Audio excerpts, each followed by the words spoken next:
గురువుగారు, నిద్రపోవటానికి కూడా కొన్ని నియమాలు సూచించినటువంటి మన పెద్దలు కుడివైపుకు అలా పక్కకు తిరిగి నిద్రపోవాలని చెప్తారు. ఎందుకని?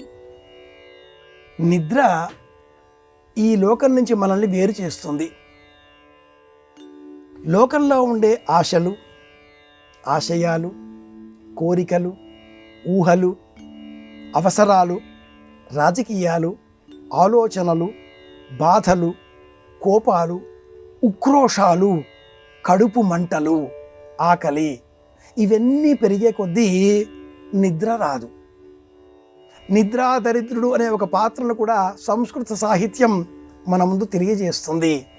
చోర పంచవింశతి అనేటటువంటి ఉపకావ్యం ఆ గ్రంథంలోనిదే. ఆ కావ్యం పేరు బిల్హణీయం. నిద్ర రాని ఒక పండితుడు తాను చూచిన ఒక మనోహరమైనటువంటి వదనాన్ని, ముఖాన్ని వర్ణిస్తూ ఉంటే ఆ అమ్మాయి ఈ వర్ణన విన్నది. ఈ వర్ణన నా గురించే కదా అనుకున్నది.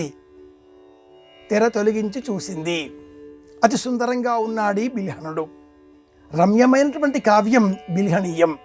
నిద్రకు సంబంధించిన వృత్తాంతాన్ని ఆధారం చేసుకొని సంస్కృతంలో వెలువడిన అతి లఘువు కానీ అతి సుందరమైన కావ్యం.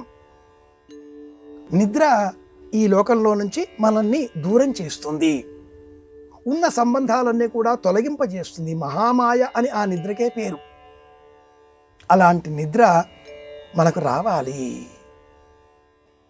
నిర్ణీత ప్రమాణంలో నిద్ర రావాలి. అందుకని పడక, పరుపు, శయ్య వినియోగిస్తాం. ఈ పరుపుకు శయ్యకు కూడా 5 లక్షణాలు ఉండాలి అని తిరుపావి కావ్యం చెబుతుంది. చల్లదనం, మృదుత్వం, వైశాల్యం, తెల్లగా ఉండే స్వచ్ఛదనం, ఈ 4తో పాటుగా మరి ఒకటి సుగంధపు సువాసనలు. ఈ 5 ఆ శయ్య పరుపులో ఉంటే ఇలా పడుకోగానే ఇలా నిద్ర వస్తుంది. ప్రతి వ్యక్తి నిద్రపోవాలి. ఈ నిద్రపోకుండా భౌతికమైన విషయాలు మనల్ని ఆపుతాయి. వాటిని తొలగించుకోవడం కోసం దేవతారాధన, దైవనామ స్మరణ. నిద్ర రావడానికి రామ, స్కందం, హనుమంతం, వైనతేయం, మృకోదరం, శయనేజ స్మరే నిత్యం దుస్వప్నం తస్య నశ్యతి. ఇంత సుఖంగా నిద్ర రావాలి అంటే ఒక భంగిమ కూడా శాస్త్రం సూచిస్తుంది. నిద్రపోవడానికి ఇంత కథ ఉందా? ఉందండి. అదే ధర్మం. ఈ శరీరంలో అత్యంత విలువైన బరువైన భాగాలు 2 ఉన్నాయి. ఒకటి గుండె, 2 లివర్, కాలేయం. ఈ 2 కూడా దేహంలో ఎడమ వైపున ఉన్నాయి.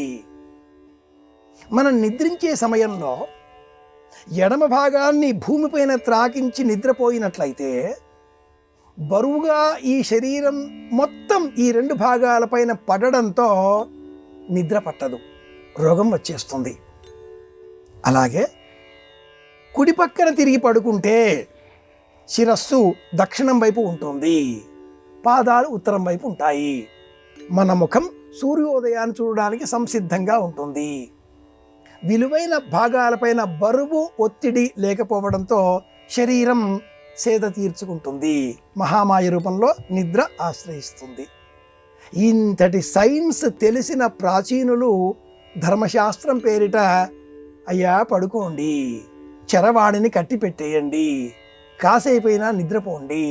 6 గంటలు కనీసం ఒక వ్యక్తి నిద్రపోకపోతే శరీరంలో ఉండే ఇతర భాగాలన్నీ పనిచేయడం మానేస్తాయి.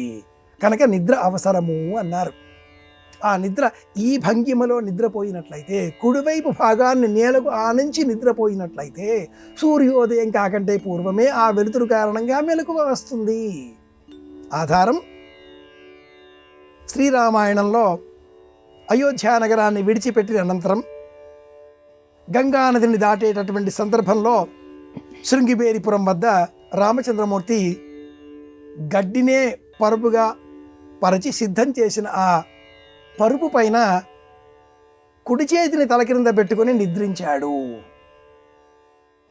ఇంత ప్రత్యక్షంగా, ఇంత సునిశ్చితంగా వాల్మీకి మహర్షి మనకు అందించిన ఉద్దేశ్యం కూడా ఇదే. ఇలాగే పడుకోవాలి, ఇలా పడుకుంటే ఆరోగ్యం. ఇది విషయం.